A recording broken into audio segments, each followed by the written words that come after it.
Nkwaniriza nnyo ate mu mwezi omupya guno ogwa December kwebale kubanga twegaseko ne ku NTV amu ne Spark TV abali ku YouTube amu ne Facebook mwana tubanirizaako nnyo amachago lunaku olwaleero ng'eddakiika ziri 6 ezakayita ku ssaawa 3 ez'okumakya mu lunaku luno olusookedde ddala olwa December. Tulina wano ba babies abaazalibwa olunaku olwaleero nga kwabo kuliko omulongo Kato John amu ne Sewaswa Fabian bano balongo. More blessings and love from Kakuru family. My dear brothers, I wish you a very happy and joyful year ahead. May God love and care for you as you did for me. May you live a long and beautiful life. Happy birthday, Kato and Sewaswa from the Kakulu family. Muyogeyoge nnyo, happy birthday. Naalo mumunoonyeeko waba akyali mulamu mumuweeyo ku kyokulya kubanga okubakuza waba yagenda Mukama amumuze mirembe. Happy birthday Rosero 1 from Daddy and the entire family. Happy birthday Rosero ndizawezeza omwaka gumu ogw'obukulu. Happy birthday baby Rosero from the entire family and Daddy bakwagaliza amazaalibwa amalungi ag'olunaku olwaleero nga lulumu olusooka era December ate nga ise Friday mu ngeri y'enjawulo. Tuyinawo omwana omuwala muwandiisi ali mu media muzanyi wa films oba amuyite Munakatemba award winner mu nsiike eyo yennyini ey'amaanyi si mulala yi Cleopatra KoheiRwe gwe ndi naye amakya g'olunaku olwaleero paka ssaawa 5 ez'okumakya. Ndi Ruth Kalibala Bwanika Mwasuze Mutya.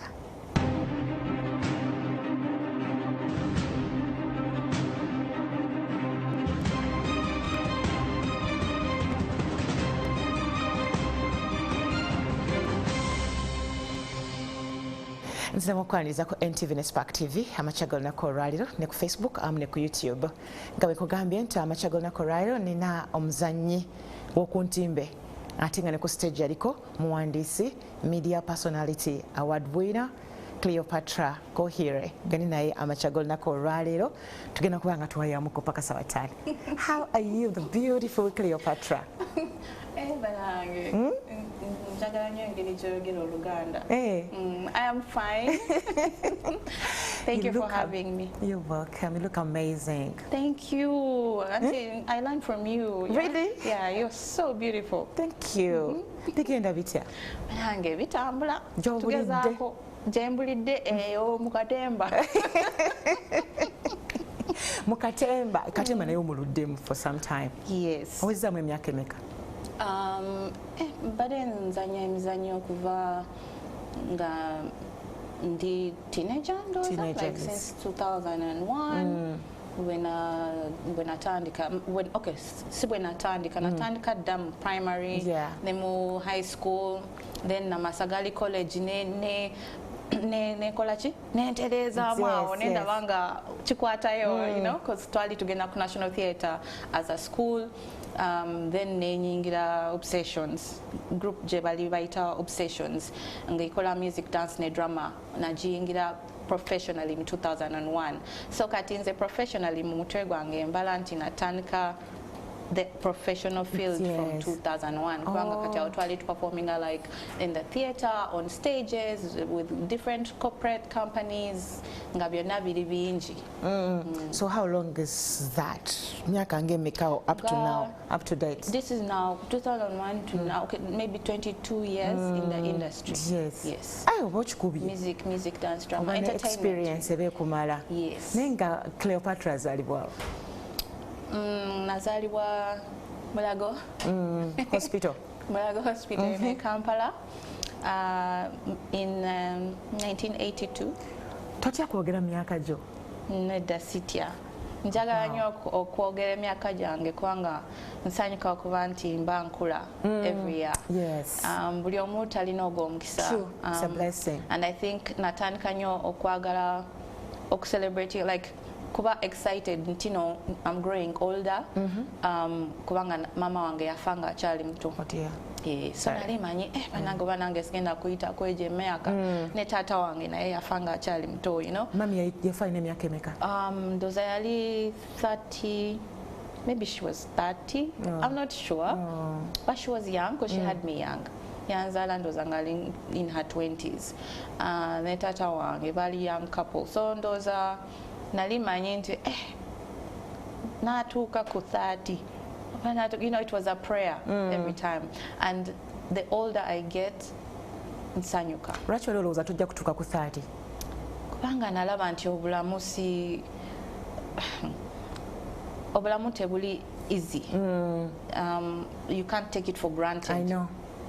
Waliwo engeri obulamu bwe bukyuka, oba engeri gy'olaba life ekyuka bw'oluzinga parent, you know, ate nga mwali really close. How old were you? I was 15.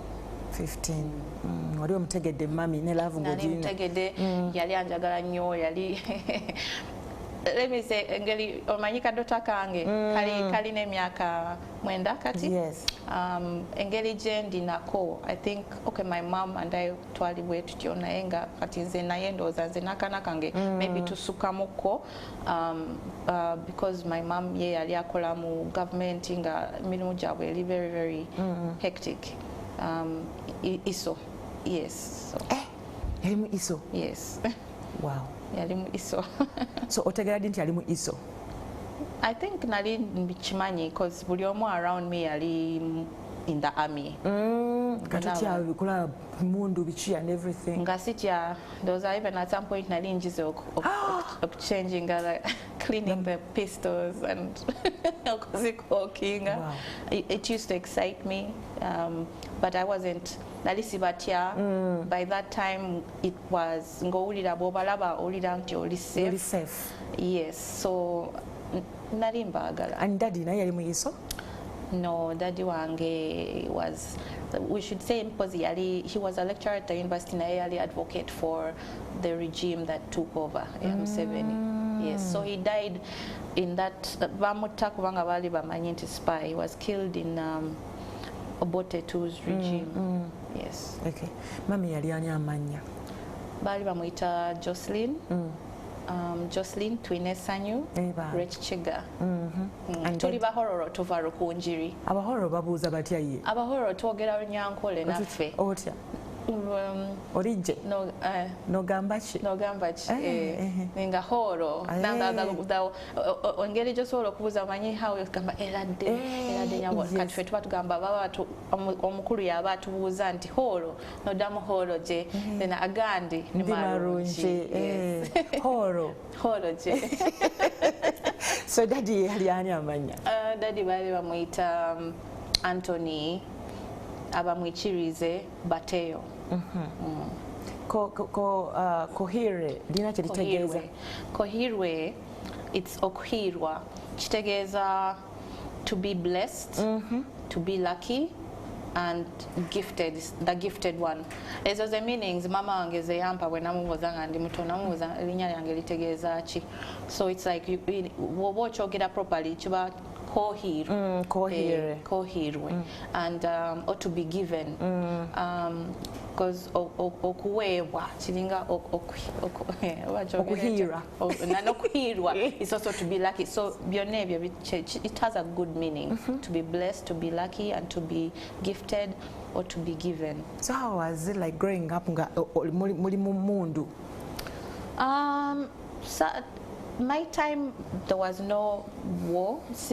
Awaka okubanga waliwo pistol munda around you. Nedda baali tebazilaga nnyo. I could, but I knew nali like in the car nali mba amanyi nti waliwo like a gun under the ngawan.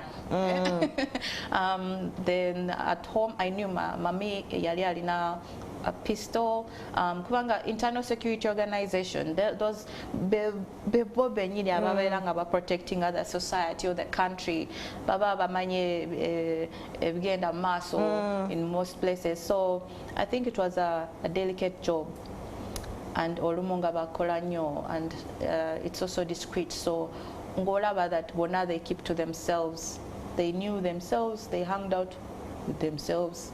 You can't really go outside. So buli omu nga either ali mu government or ali mu ISO or ali mu a body nga it's also under the government. Yes. Tewegombanga kufuka one of them, like when you grow up? Njagala kuba CSI. Nali njagala nakuba Marine. nali nkyegomba. I think that's why nayagala nnyo camouflage. I like army colors. Era nga nkula nga tebana kugamba nti no temwambala bi camouflage wa biki tugenda bivajako, you know. Nali mbyagala nnyo nga nyambala even now nina engatto tebazitwala. Yes. I had a connection because to of your it. mom.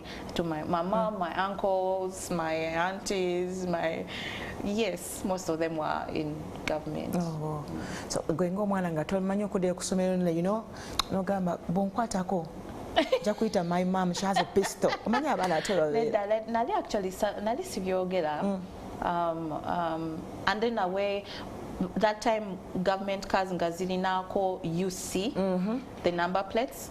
So at school nga bachimanyi bwe balaba UC bamanyi it's a government car.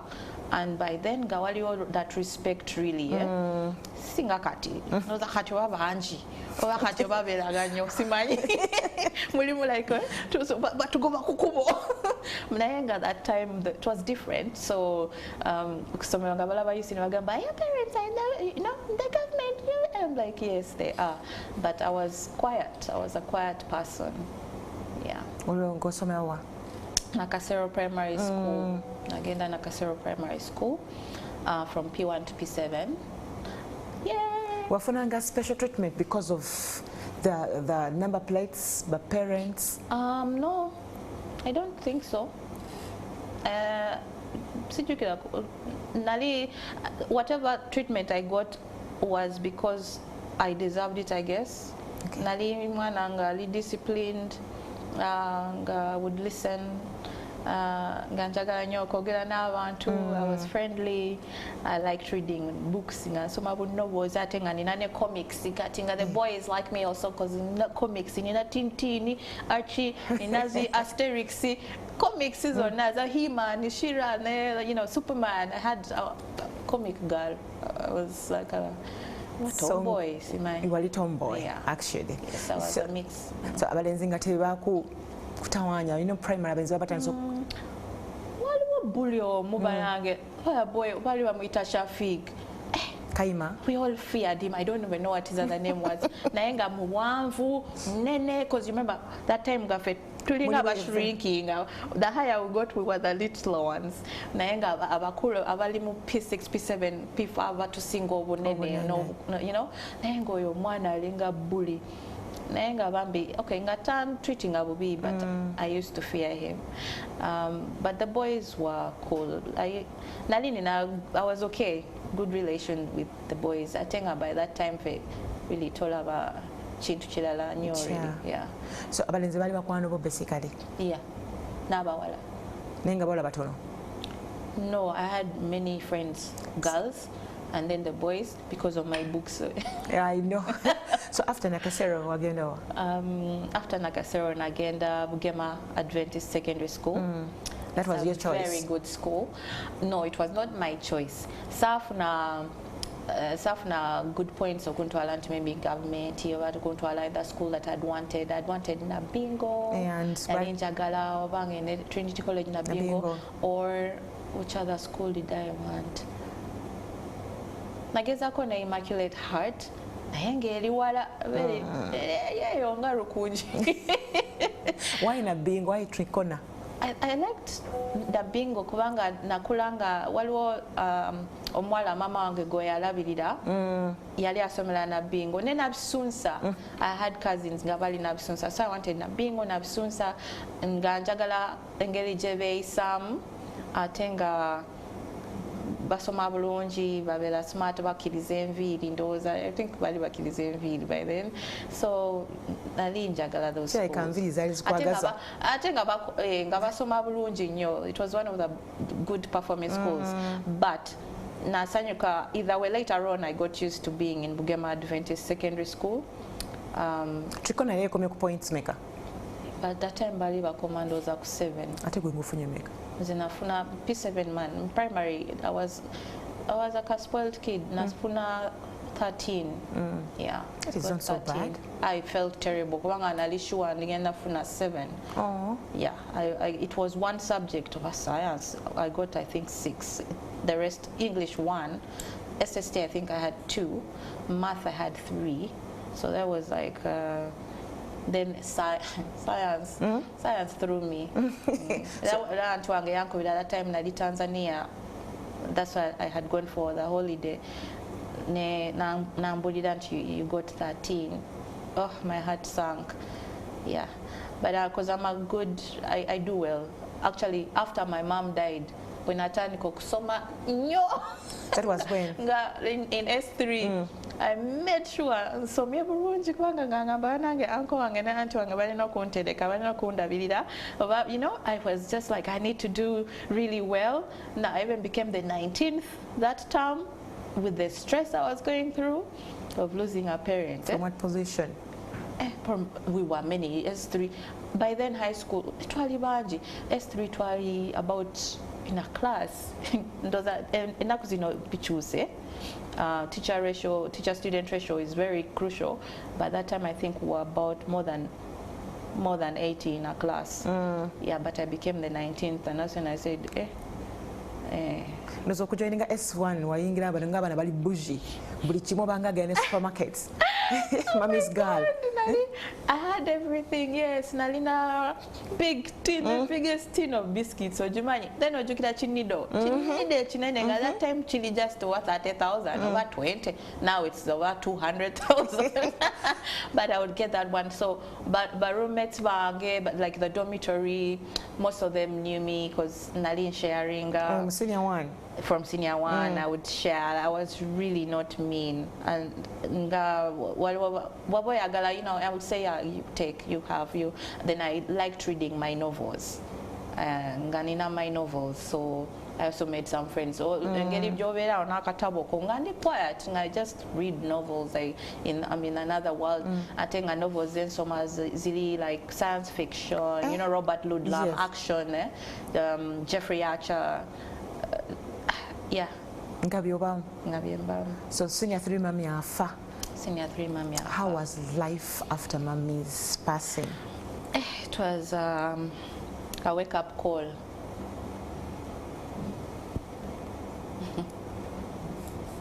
Yeah. Sorry, you're still hurting. Sorry. I know Nadamami wawera ngali so close to you. Ebintu mu bichuka nadalo mwana omuwala. Because I also remember mami we yafa when I was 14. Ebintu byachukira ddala, you know mwana ali active. Mami yakubera burozo omusango. Ebintu ebisinga byonna bichukamu. Kasoke tuwumulemu. Tukoma wandi ne Cleopatra paka saa 5 ez'okumakya tovaawo.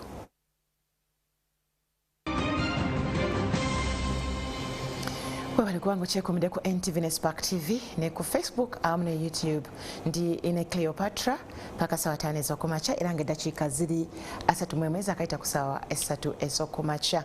Ekitundu kyaffe ekisoose abadde tuyisizaamu gy'azaaliddwa ng'egyazaakula senior 3 awo agamba nina okusoma obulungi okulaba nga mpafominga bulungi kubanga ebiseera ebyo ate mukama mama yali amututte. Can we talk about her now? Yes. So senior 3 mami afudde. Yafira mu senior 2 senior 3? 3. Senior 3. Akatandika. Yes. First time. Yes. Wasigalayo mu kisulo? Boarding. Boarding, yes. Yes. Nasigalayo. But nakomawo okuziika. Actually ekiro ekyo naloota nga muyita nga tampulira manyi ng'olaba omuntu agenda ali mu waiting. But you know, because I'm a person who dreams, but most times it's good things. Ate ebisinga bibaawo, like the good things. But that time I had nafuna kangambe ekirooto ekibi. Nazuuka nga ntidde kubanga mu kirooto nga ngezaako omuyita tandaba tampulira andeka. And then when I saw my aunt mu school compound, nali nyambadde nga ngenda fuluma ngenda mu class, I just knew. Yes. And that's the time waliwo n'oluyimba olwazanya nga tuli mmotoka tugenda tudda mu town. Okyalujjukira? Ndujjukira nakati. Michelle, I don't know if you know that song. Michelle, I'll never get over you, Michelle. Up to now that song will play and I freeze. because it's the song that played on the way. Loving you is heaven, missing you is hell. And I'm like, why is this song playing?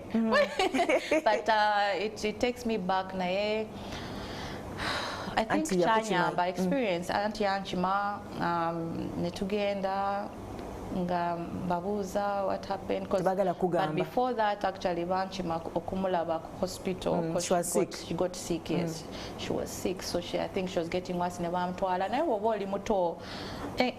Mulimu engeli jo ta expecting things to really get. I kind of thought she'll be fine. Tubela tumanya abazade bafe bali superheroes or super, you know. Yes. Tubalabanga like they're strong. So for me, nga sirowooza nti agenda kufa. Nali manyi nti Katonda agenda muwonya, you know. Nga njagala nnyo ne Katonda. You used to pray for her.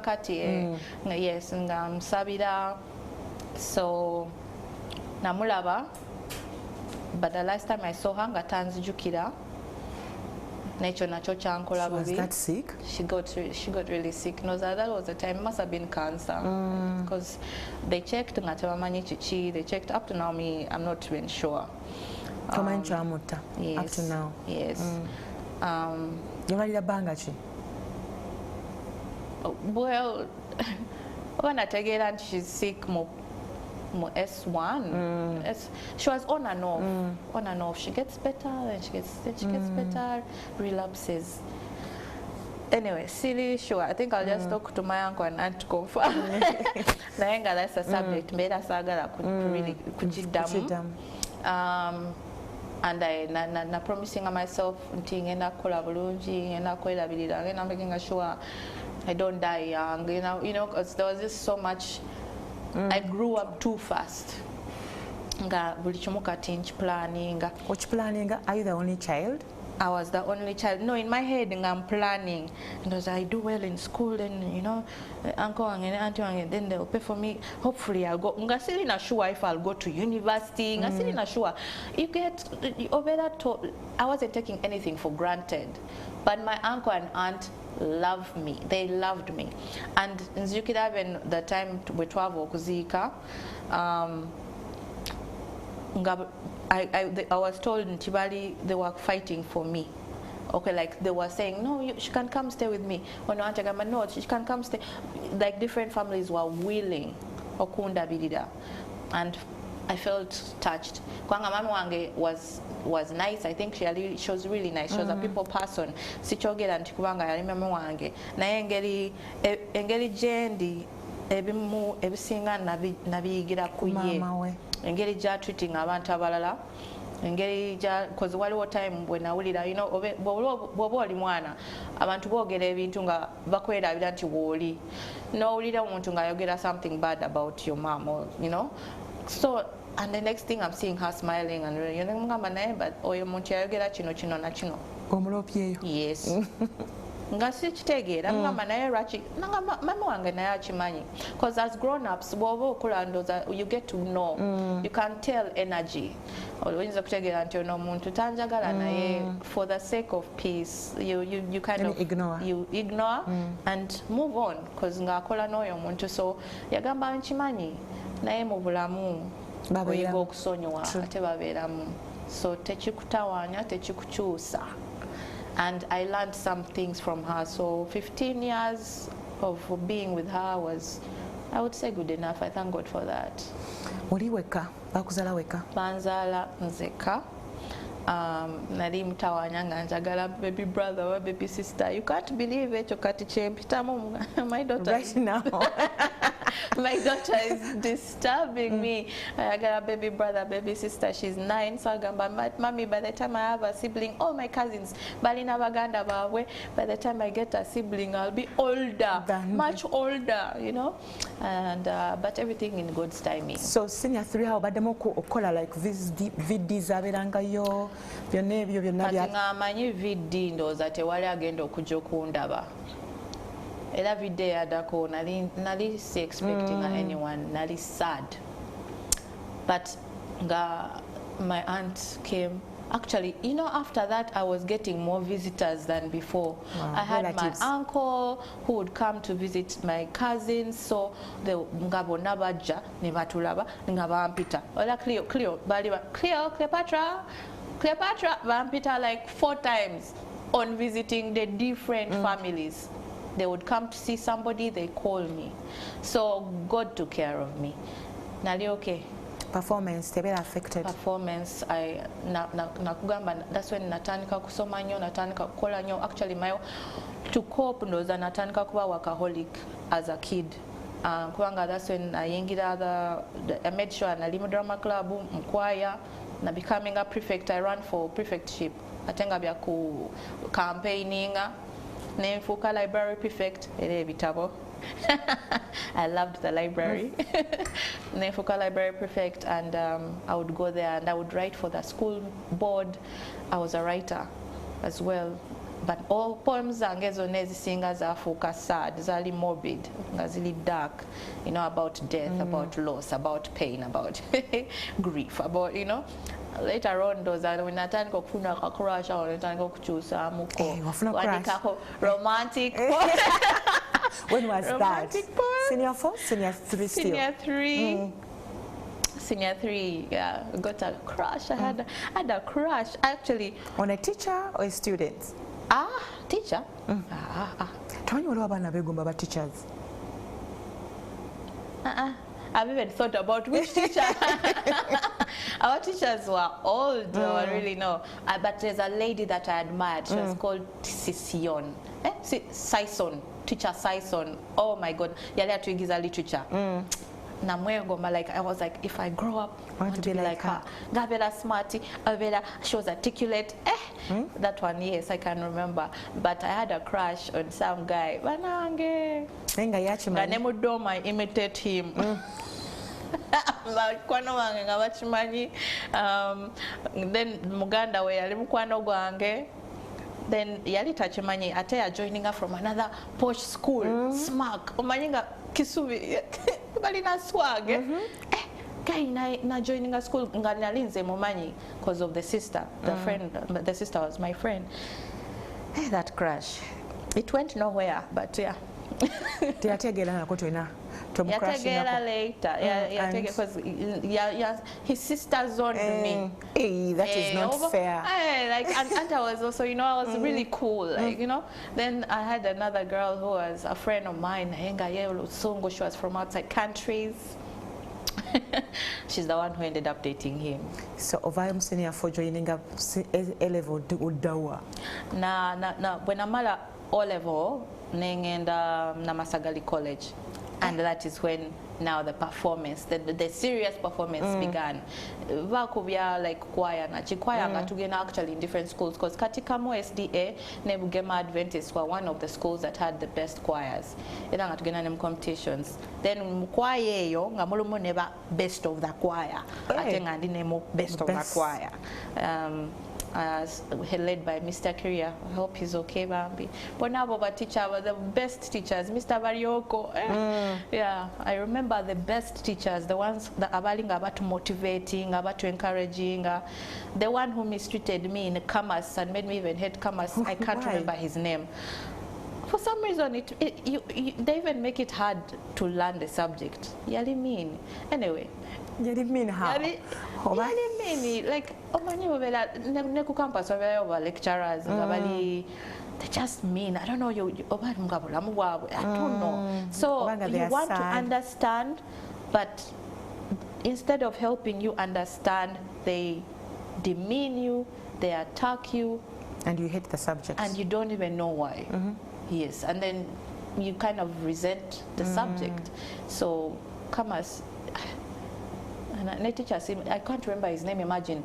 The ones who would treat me bad, there were a few. But he's the only one, and I can't remember his name. Which is good anyway. It's good for you. So, yeah. So I was joining Namasagali. Was that your choice? No. Still again, no. So how did you join?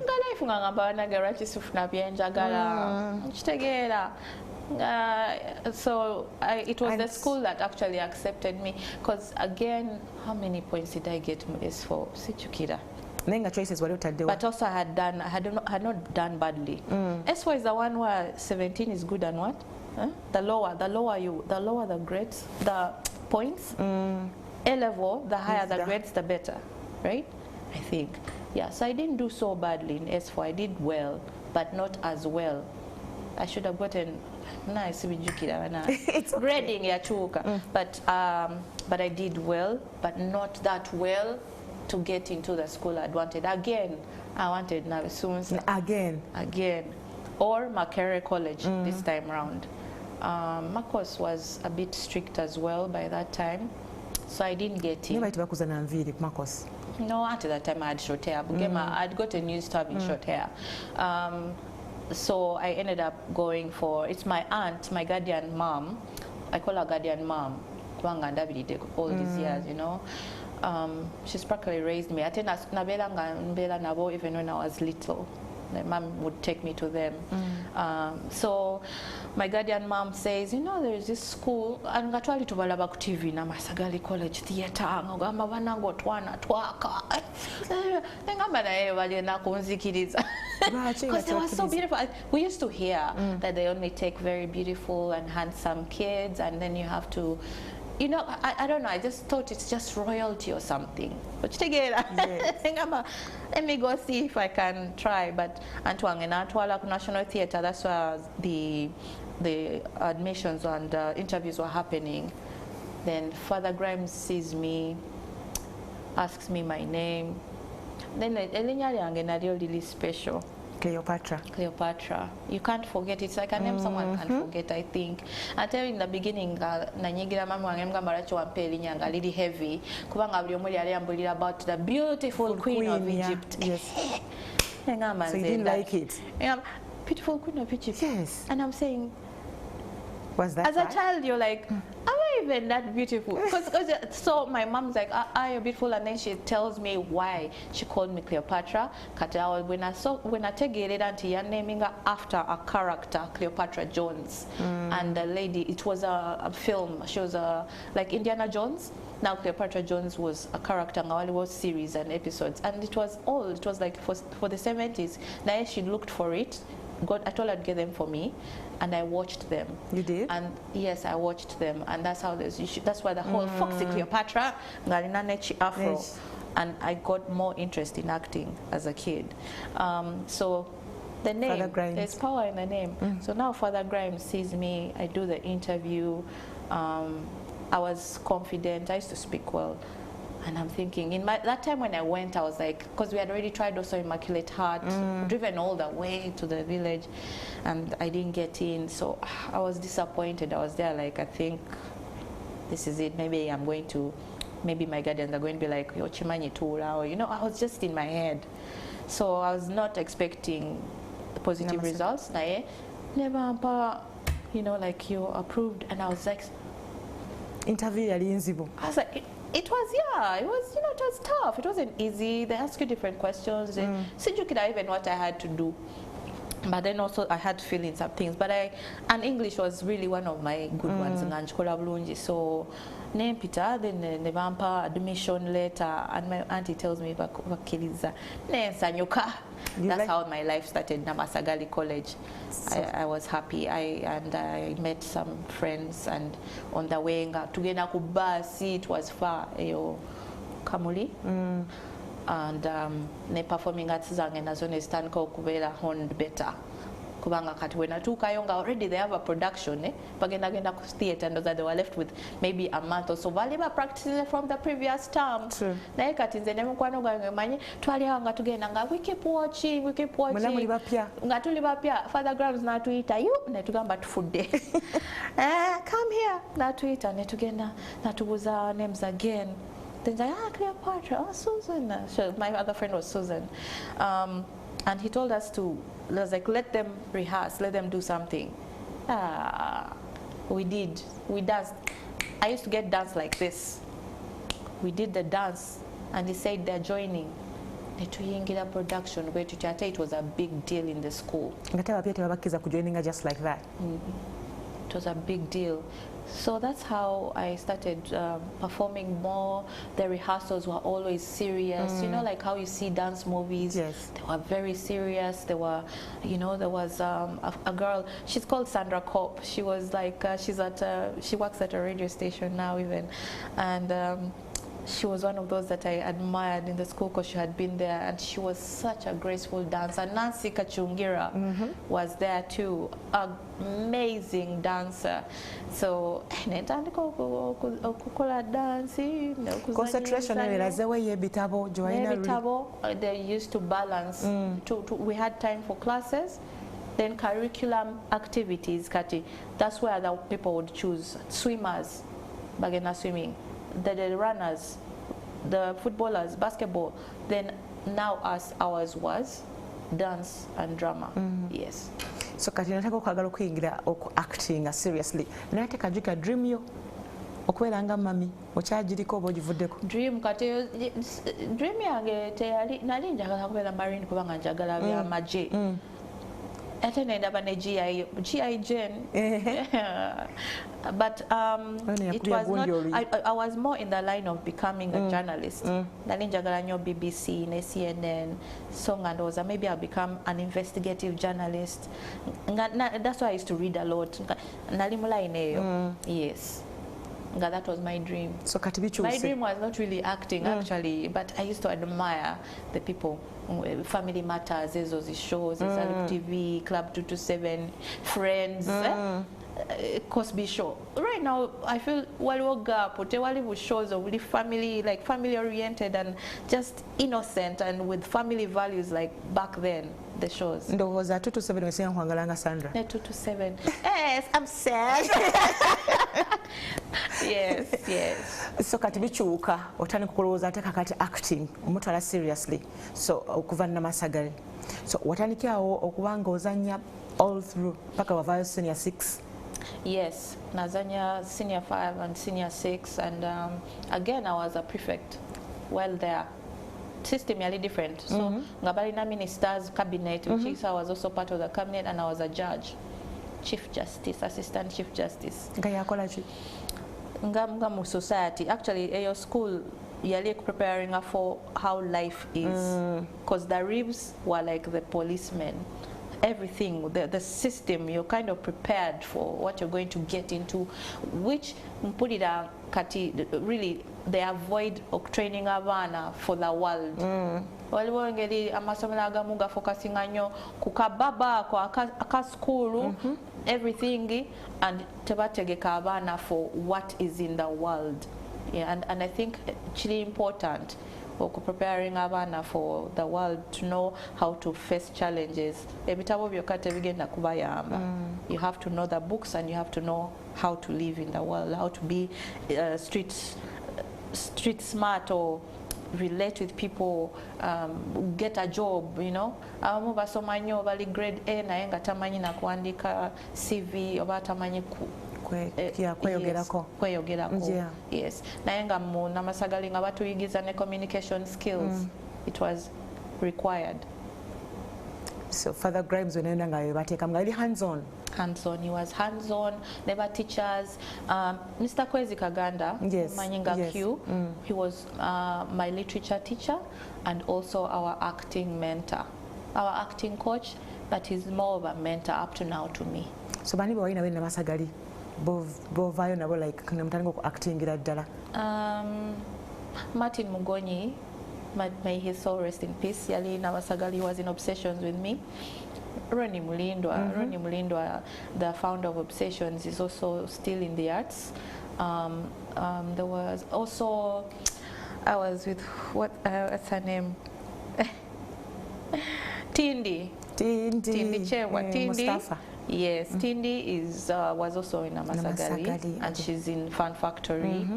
Those are the people that were with me my time. Abalala Namasagalinga, the former kids are the famous kids songa Obamanyi, Barushabiro, Bafrobisha, Sabasanga yo, but I got to know them. Yeah. So Namasagale bovayo yingira university ku government oba private? No, nayengira ku private, naye na genda mu Africa Hall. eno namasagala yokola combination ki nali nkola HLD art history literature divinity and fine art. Remember the commerce teacher? Yakutamya. I didn't do economics. So how many points did you get? For A level. For A level, my God, can you imagine? I can't remember. It's okay. I'm 41. No, so what? That is okay. So oyingira MOOC.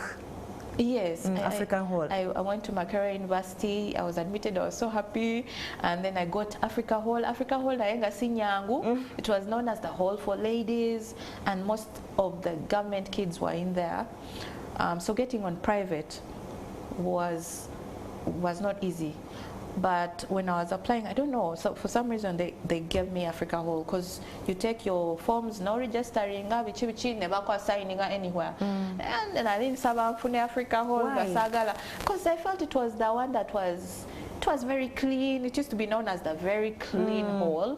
That had been there, I'd gone to see, because my friend used to live at the campus. Their parents were lecturers, so I had, and then they had siblings, so I had gone, some of them, kati nenchuzinga nganzinga bwentuka Makerere University njagala genda mu Africa Hall. Kwangwe nayo company?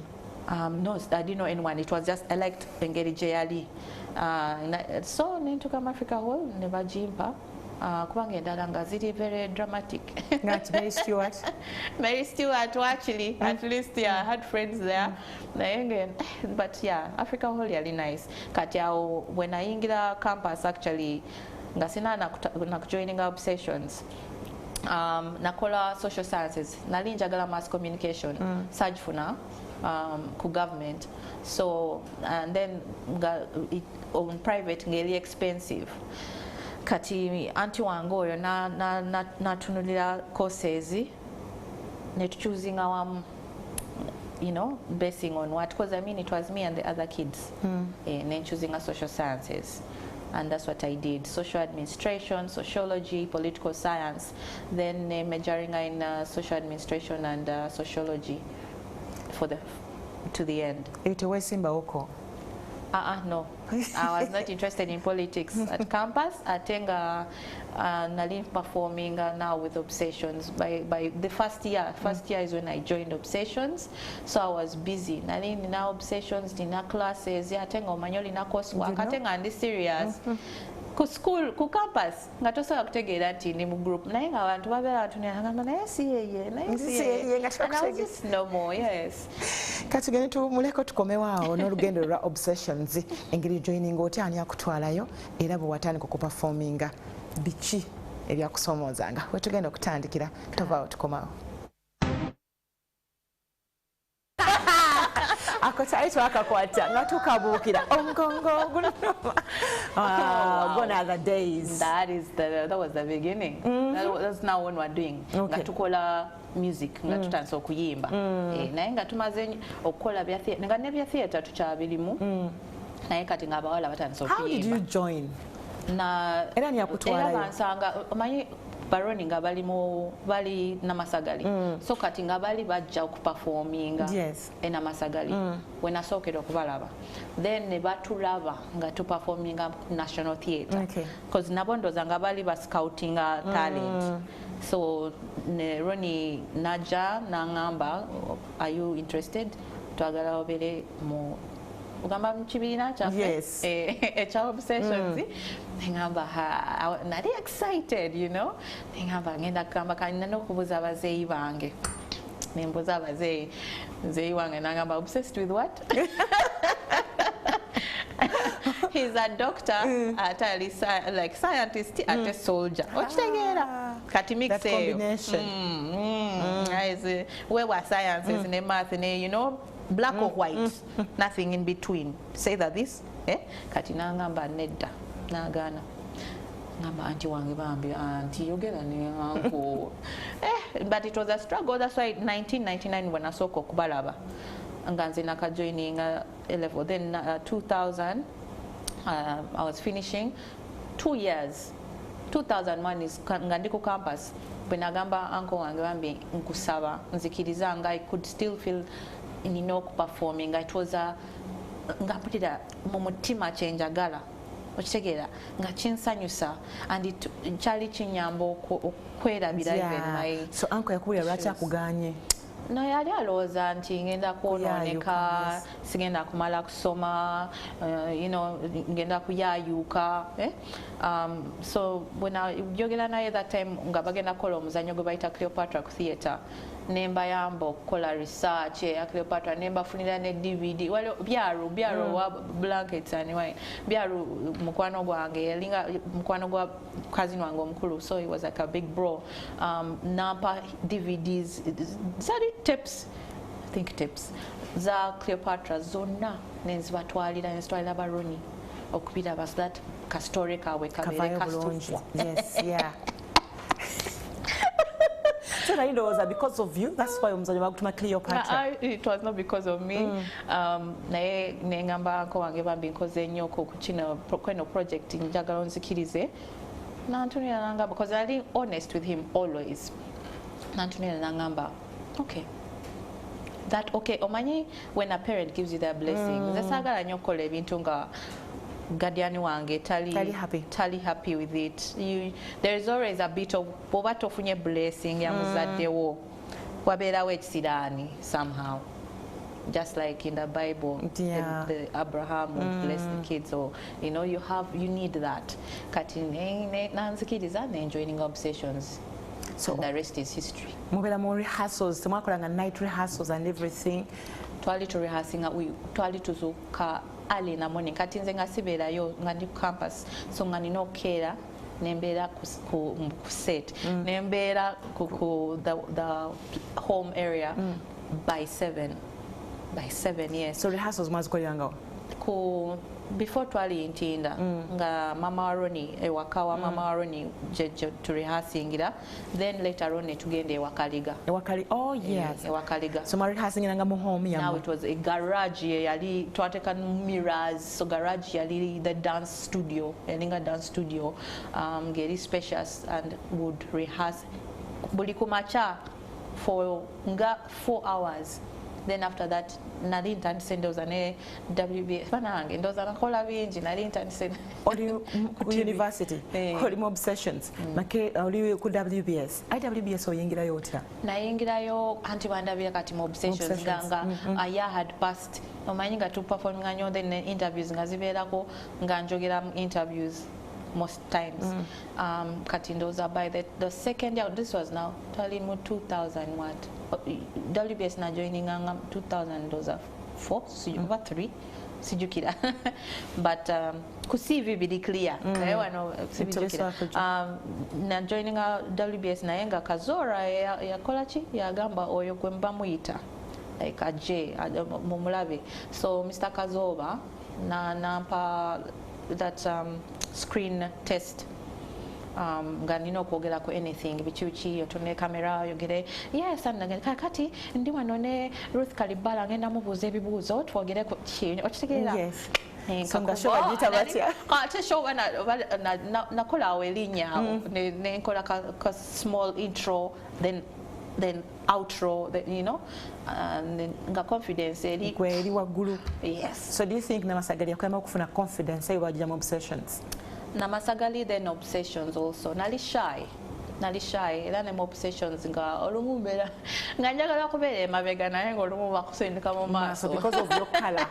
wanti theatre bagalanga nnyo abeeru so are you making money mu obsessions yes when aliyo mukusooka bwe na joining anga the money zali little really but twali passionate about the performances naye nga nfunayo kukachenja naye nga nze teki it wasn't it's not what I was going for because I was okay I had my guardians and but njagala kola yo kasente somehow so nga kaja naye nga si complaining but later on especially when it became just the girls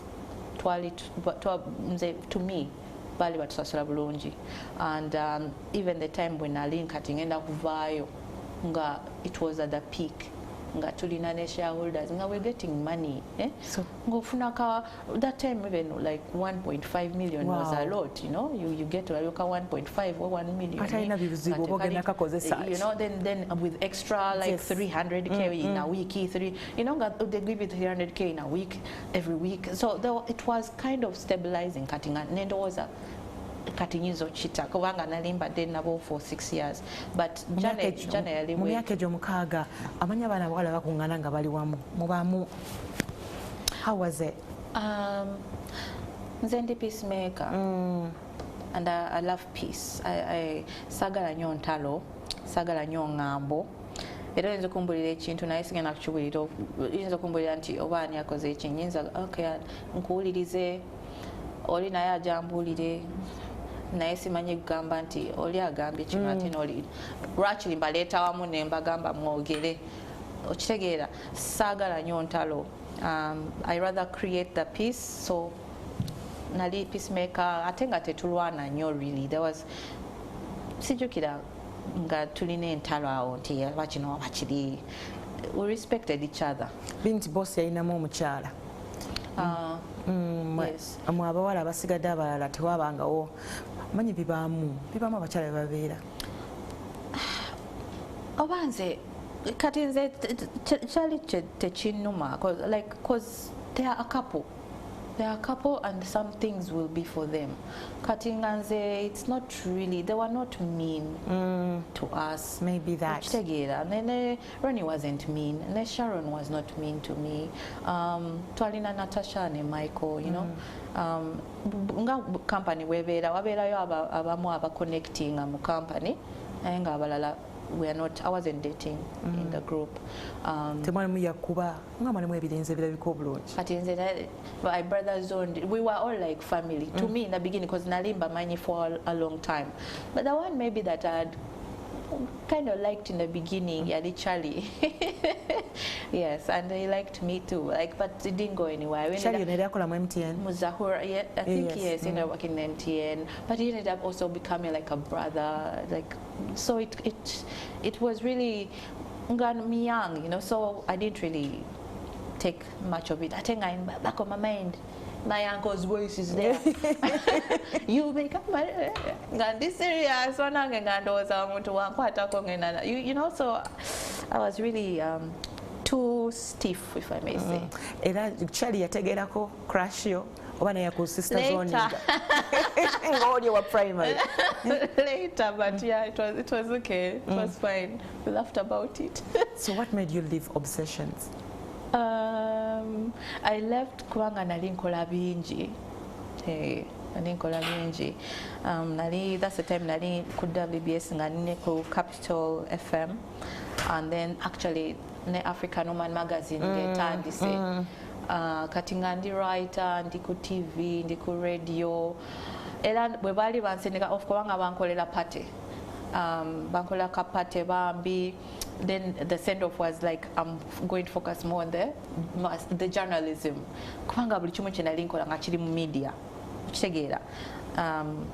That's why I left. Nawulira nga I had done nalinkoze bingi naye kati nga Obsessions tekyanyongerako ate nga nange mpulira sikyajongerako nga mpulira instead njipulinga back kubanga sometimes nali missinga okuperforminga, so then every time omuntu wa missinga nga muchanginga work, what is it, dance routine ne positioning ate nga olumu positions zonooneka kubanga muli 5, you know, so nawulira nga it is better I leave nga gata. Yes. So mukwano gwasinga kubeeranga wa?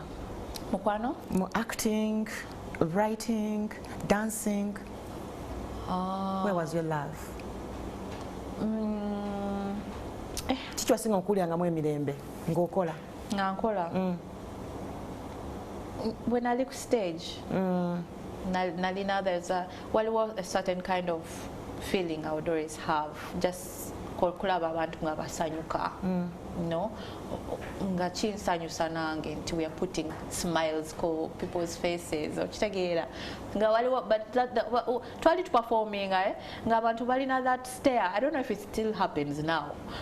to people who perform, but bachitegera aba performing abachitegera ngoyinza performing ku stage and for some moment abantu balaba nga balinga like ba freezing abalinga ba freezing bwe mumala performing and then you see the you know, yes, yeah. And that would always get me. I'd be like, they're happy, yes. So nali njagala nnyo okwera ku stage. Buli kimu kyenkola ne buli kimu kyenkoze nga kibadde kindeetera essanyu. Wena kyewakolayo for acting olaba wakikola nga weeyongeddeko wepushinze nnyo? Yes, waliwo role gye nazanya nga ndi deaf mute nga bagiyita yogera. Naye nga character eri endala nayo Hope ng'ayogera Luzungu n'Oluganda. Oluganda lwange lwali teluli lulungi nnyo ng'olwakakati kubanga nali ng'olwakakati kubanga nali nga sibeera nnyo wano nga mbeera Tanzania era nayigirayo Oluswayiri naye kati Oluganda lwange ndooza mpulira nekakasa siswaziza bakwano bange Abaganda ngezezaako so nali positwadde ng'oli deaf mute. Deaf mute eyo role ye yali like yampushinga kubanga ne ku set Donald Mugisha director yangamba togenda kwogera n'omuntu ate to reactinga kubanga olina kubeera nga bwe babayita nti kasiru. It's an insult to them but that's how society ebayita kasiru. Kati ngamba olina kubeera nga the deaf mute towulira kubanga kijja kuyamba ogenda twali tushootinga guerrilla style ogenda mu town omanyi camera jeli bakugamba ogenda kola kino tewaliwo script, it was improv acting but in script omanyi beginning middle ne end ekinina okubeerawo camera eri kati ogenda kutambula era nalina scene we nayogera na communicating ne traffic officer okitegeera ngamba kati bwategeera nti ndi kuzanya mizanyo tebansibe naye natambula nemulaga akapapula nanyamba na pointinga you know bwolaba scene it's really authentic say a role I'm pushing era nga abantu bakuyita kasiru you know but I learned to shut things out nga bwembeera kuseta omuntu ayinza gamba Cleo nga sikyuka kubanga it became part of me. That helped me also become a better actor. Olebaddeyo ku stage nokolayo ekintu nga kikuswaza? Ku set? Ku set or ku stage? Buli kimu owulira nga okisobola era okyagala? Usually yes. By the time ngenda kikola mbeera my mind, body and soul erina kuba nga ekikkiriza nti eno character ekikola lwakuba kino kati bwe nkikola n'omuntu atunuulira ku TV agamba era akifiirinze akikoledde ddala era akikkirizamu okitegeera nga character yange eya Eunice Kintu mu Prestige bwe yakyuka n'afuuka evil nga yali too nice naye nga abantu bamuyisamu amaaso bamukola ebintu muganda we atwala musajja we ebintu we bityo n'akyuka abantu bagamba but n'ekyo nakyo I had to prepare mentally for it and become bad. So for me njagala kuzanya emizanyo nga omuntu bwantunulira ku TV agamba banange akifiiringa n'agamba banange omukazi oyo oba banange omwana oyo oba banange bambi oba naye anyiizizza kati weba reacting we bati ompulira nga nkoze omulimu gwange. Okay. So obova mu obsessions odda kuki?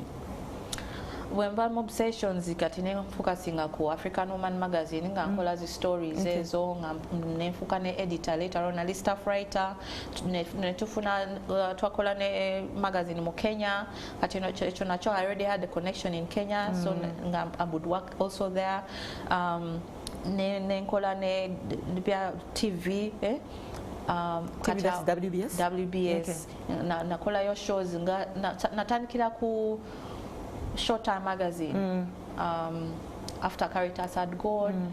Showtime magazine then nkolayo meet our leaders. It was a political show nga njogera ne ba MPs biki then nkolayo yasembayo abantu abalala gye bajukira also ye fitness watch nali fitness guide oba fitness instructor ku TV every morning. That time nali 2 feet. Nali mbikola nga omanyi nga I'm still also performing then I left performing so nga mbikola dala nga meeting nga nange nkutunulira butunulizi kubanga ebimu bigumu nabikulekera. Yeah, but nga bimu ngezako kola balanced workouts eziri omuntu azakusobola okukola ewaka nembawa tips. So fitness watch, those are the shows I did. So ngolaba okuba agenda na feeling in once in a while. Yes, I would feel in maybe nga Hakim or Kazora Tali wanting a wow. Yeah.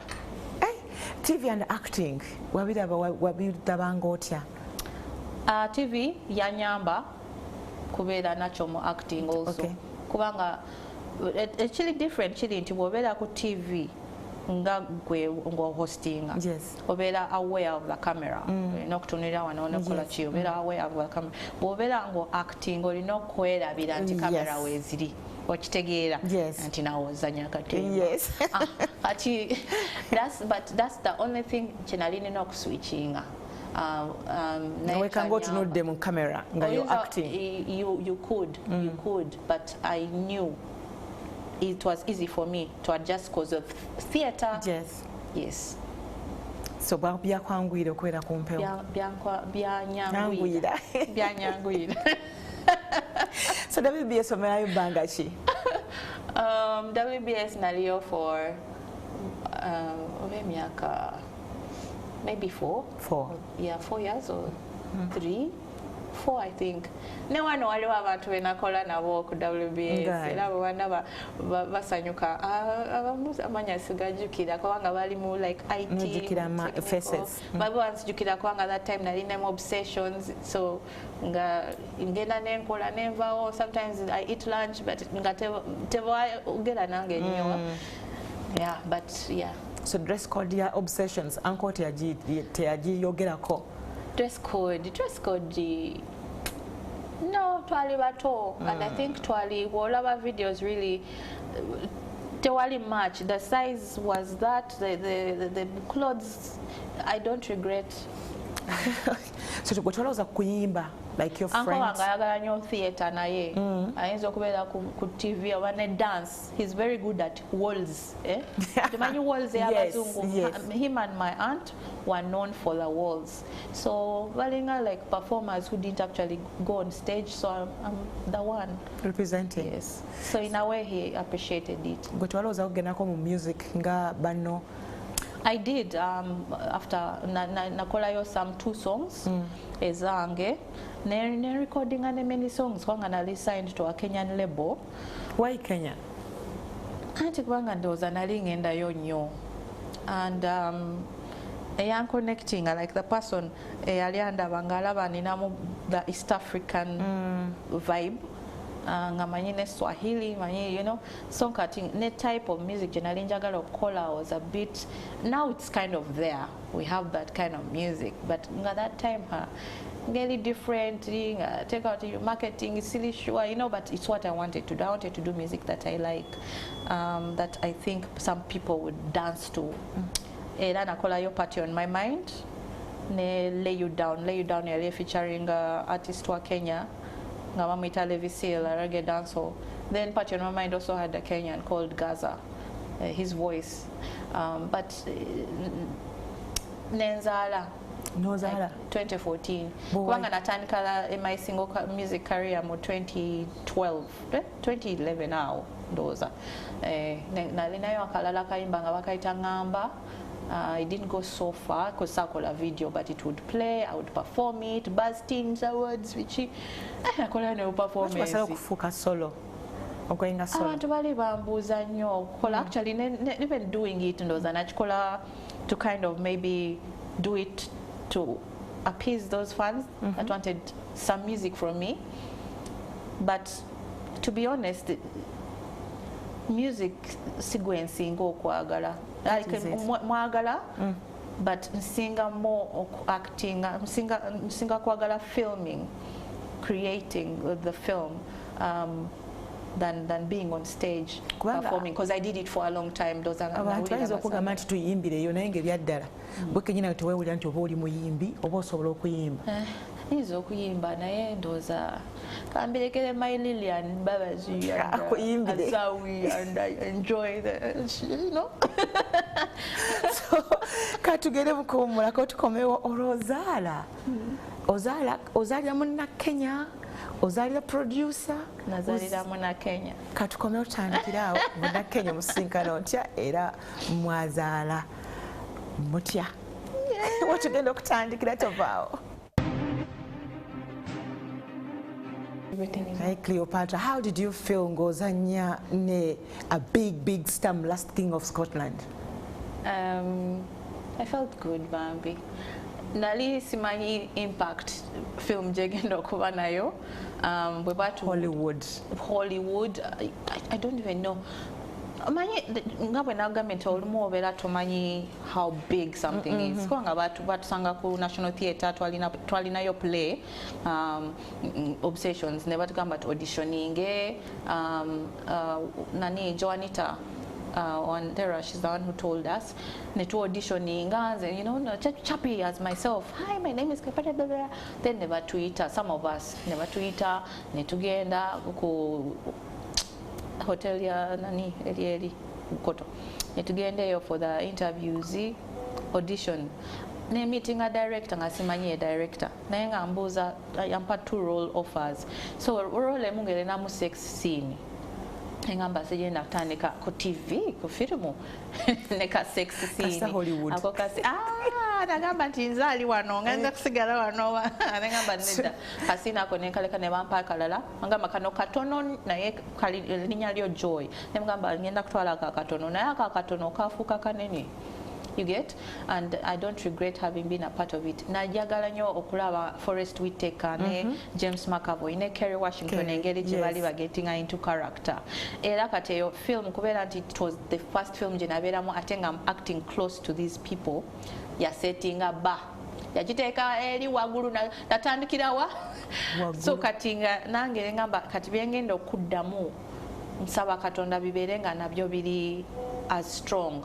Era nanyamba ne projects ezadako endala zonna nga ziri Kenya kubanga wano nga tetulina nnyo films etukola nenziramu za Kenya DSTV series DSTV nenkulakula bwentyo then yogere ya wano then state research bureau ya Matt Bishi then nkolayo endala za Uganda kati naye nga za Uganda zali few but later on when I came back when nakomawo okuva Kenya nenkola more projects now like so wali abalabako last king of Scotland ne bakugamba abalala abantu abagirabakoko like your relatives? Yes. What was their reaction? Basanyuka abamu nga bali bweru nagamba bandinga akulabye nagamba nti I had to tunulira credits ku end kulaba wanti yeggwe nagamba erinnya lyo nebalange so impact yali nene ne wano amawulire ne batwogerako ate nga they keep mentioning me naye ndowooza kubanga twali some of the people naawe nga batwogerako kubanga fe twayitamu mangu twali mu parliament you were the parliamentarian. You and Brenda mwasinga okubeera Brenda yes nali naye mweyo scene ate nga Brenda yali costume ako set eyo so Brenda nanyonjo naye yakolera mu nsawo and the contacts, did you keep the contacts? Imagine nalina contact ya waliwo akatabo kange bonna basigningamu and nalina contact za James ne apana email ya Carrier by Forest omuntu atwala obutabo bwange yakola bubi teyabuza senka tuli mu Hollywood nange anything but whatever but nagenda Hollywood ne training and nagendayo I was chosen among like more than 100 professionals. We were 6 2 Nigerians 2 Nigerians 3 South Africans and 1 East African, me 6. Netugenda ku Los Angeles in the studio center and we're training intensively 2016 for what? For acting, for camera, directing and in Hollywood nenjigayo bya nze nagenda for acting for camera then abalanga balina directing then in the end tukola ne script ne ka short film but experience ali nungi yanokubeera mu Hollywood yenyini okulaba engeri abantu gye bali olaba abachala nabo nga bali ku set bali nya batekayo bitala tenga bali fine buli omu ali fit buli omu ali healthy nakyo ekyo nekikyusa mindset yange ngamba nina okwerabirira. So how do you compare the two? Engeri tu set up safe wano n'ezeeri bali babadde mu cinema for many years ekintu kyabwe kiri eri naye naffe tuli wano tufuba in our small country tuchikuba working ethics ndi proud working ethics tukyagezaako mubulamu professionalism muberamu okujoga sometimes muberamu n'okumanyira muberamu na exploitation a bit obanga tomanyi kyoliko obanga toweemanyi but me ndi particular ku kyenkola ate ndi very wemba njagala ekintu nkiteekamu mind yange body mind and soul ate kigenda mu byonna ne relationship. That's why someone anyinza kubanga sikuwa time naye let me like you. You might again now start feeling at notandika okugamba njagala no relaxing naye let me unlike you. If I make up my mind, it's made up. Oyogedde ku relationship nekimpa ekyokulowooza ku kiri kiwaŋŋambyeko nga tugenda mu break nti n'ozaala nenzaala yes ozaala mwani bamuyita Lwanda Jawar. Okay. Lwanda Jawar, he's alimuna Kenya. It was not intention yange nti sitwala musajja na Uganda nagezaako okudatinga Ugandan. Wagezaako okucrashinga okudatinga wadetingako Ugandan abamu bamumanyi. Two Ugandans actually, very popular, but it didn't work out. Why? I think maybe twali bato atenze nga nakugambye nti nakula mangu. In my head nga njagala stability. I'm thinking if I'm to be with someone it has to end in marriage. It was I was like that. Nga njagala like I want it to be right. I want njagala chikola proper. Well, so perfect. Yes, nali like a little miss perfect, but I have learned to be imperfect in my perfection. I like that.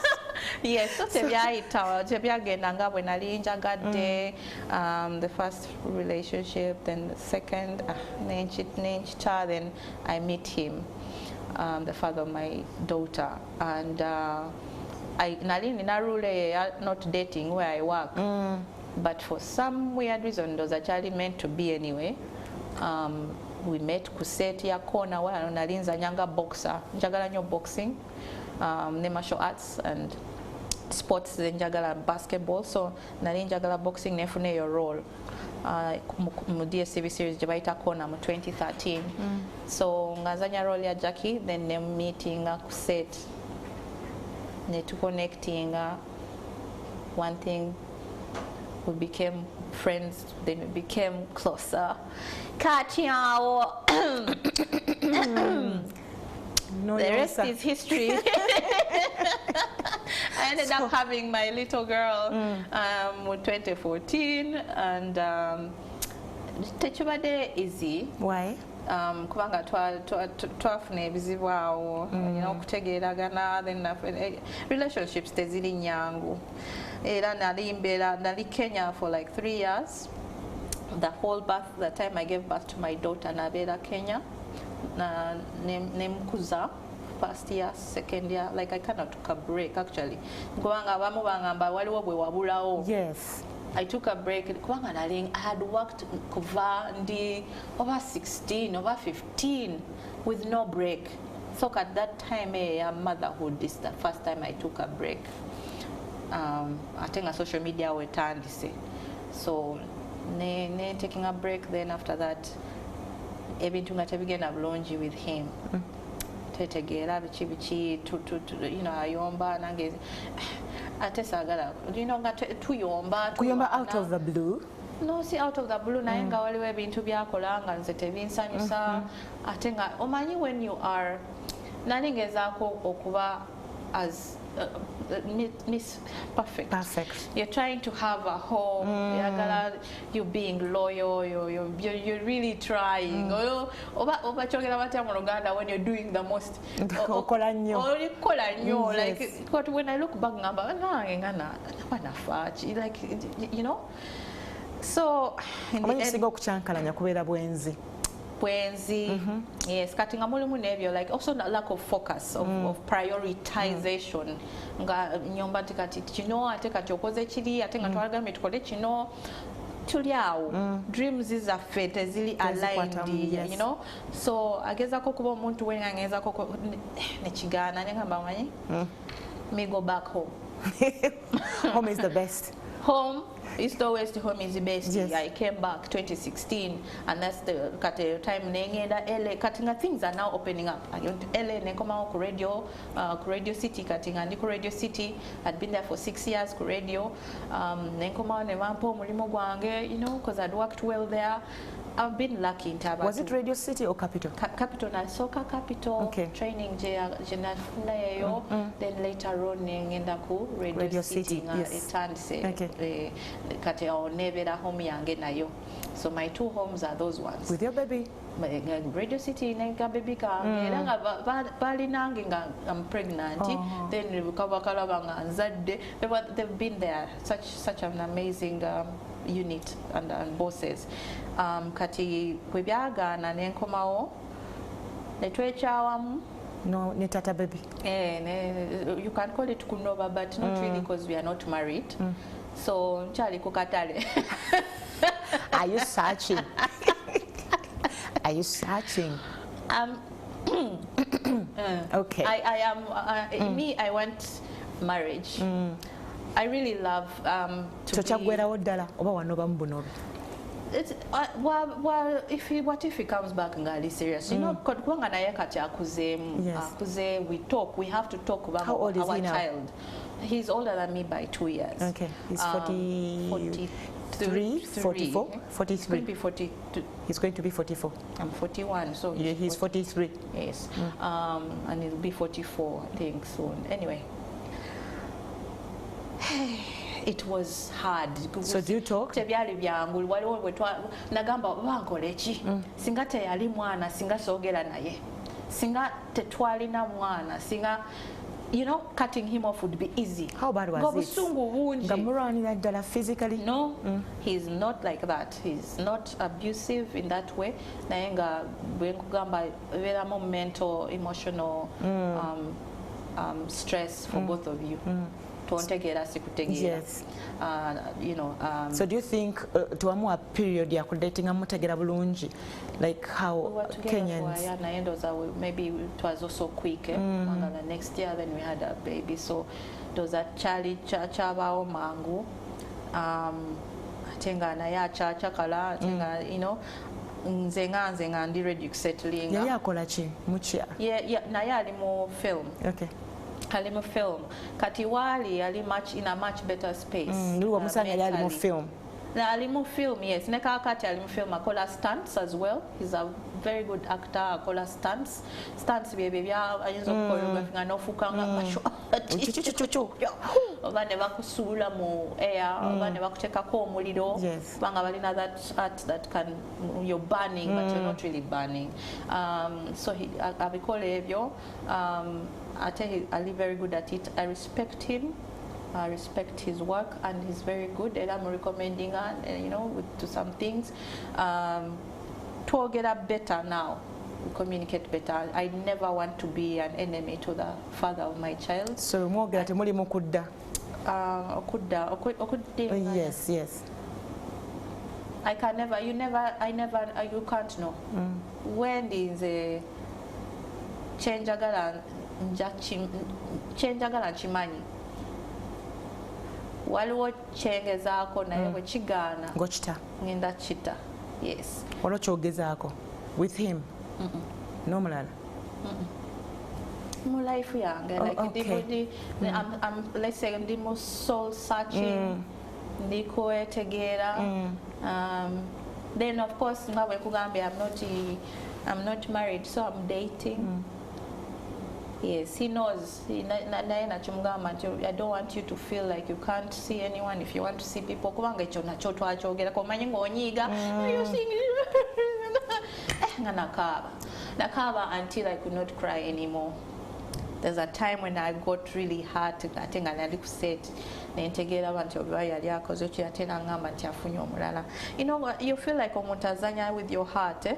So kyamenya nnyo omutima, and that was the last time. And you're pain, you're feeling how much I could betray.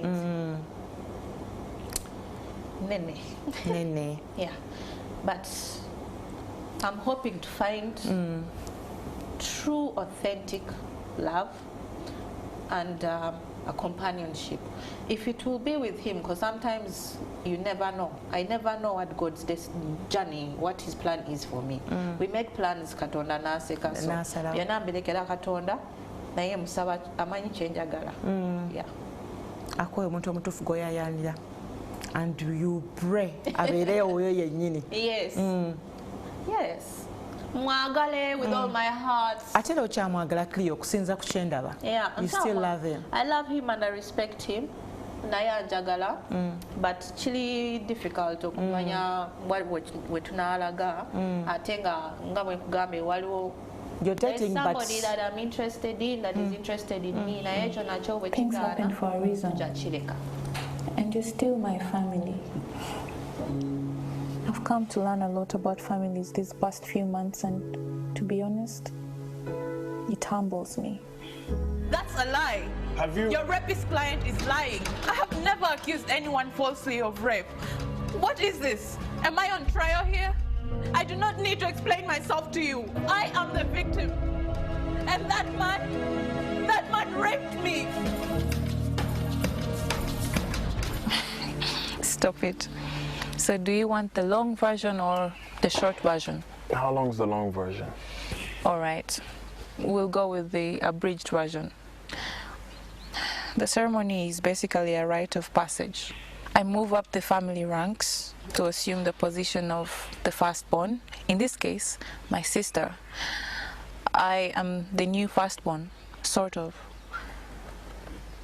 What my folks would ask of Namata to do, they will ask of me. Oh my goodness, that was the coolest. When she got up on the table and made the announcement. What are you doing? And to all the Kenyans, and finally, to all the Kenyans and the Ugandans in the room here tonight, can I just ask, once and for all, why can't we all just get along? Cindy, hi. Hello. Sorry, I need to steal her away.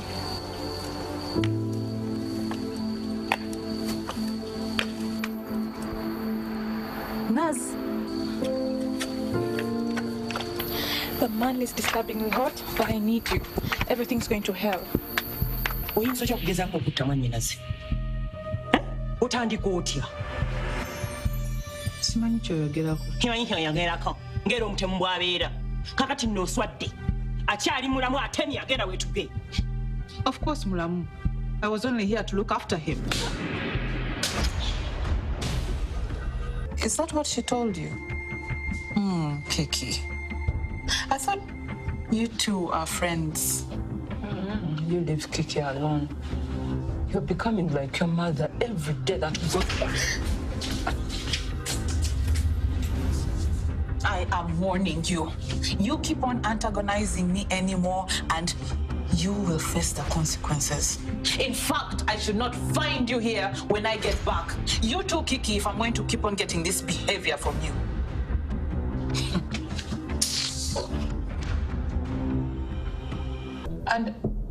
But Drake came to me on my wedding day, and he told me that he wanted Malaika back. This is because He is biological father. I did not hear that, Mrs. Chintu. He is Malaika's biological father, all right? That's a secret I thought I would take with me to my grave, but here we are. So when Malaika went missing, you did not think to give the police this piece of critical information. This could have narrowed the search. Wow. Awards. Ofunyeko kwa awards wa nominations zonna. Funye nominations, naye awards nti mpangu dembo category, no. But Bumper Honorary Awards have been honored with a Maverick Award for being outstanding in the industry from a film, what was it, film festival here. Then I've also gotten Icons Cultural Icon Award from Richard Hand Uganda for the motivation work gye nakolanga nekakati nga njogera ne ba youth nga nkola biki zezo ze awards ze nina abantu baba balooza nina nyingi naye sirina era bazimpe. I like that. So Cleopatra, ngatumba kati omuntu abaze into your life, are you ready to settle down? Noktoninga down olema kuba so perfect? Yes, I'm ready to settle down. I've always been ready to settle down. I've always been Mukitegera. Manyi okulabirira omuntu naye omwami wokkiriza nenkulabirira tojja, you know, I know how to be a homemaker. So nga tusiibula ate nga naye anfaako nange njagala nga you feed into me, I feed into you. Kirina kubeera balanced, otherwise tosobola kuservinga from a cup ng'eri empty, right? Yes, so njagala ekintu nga twesupportinga bulungi, twewagira, you know, ne love nga eri singa okiranga bwenkiraba mu mutwe. But I thank you for your time. Thank you so much. Ndabira nnyo my baby girl. Ogenda muzaako ddi? Banange simanyi. Ekibuuzo ekyo kinyiiza abantu sikyagala abantu babuuza. Wenaafuna omusajja tunaalaba. Tunaalaba. Kale bannange njagala obaagaliza weekend ennungi ate akubira mpera bankomire. Until next week, bye.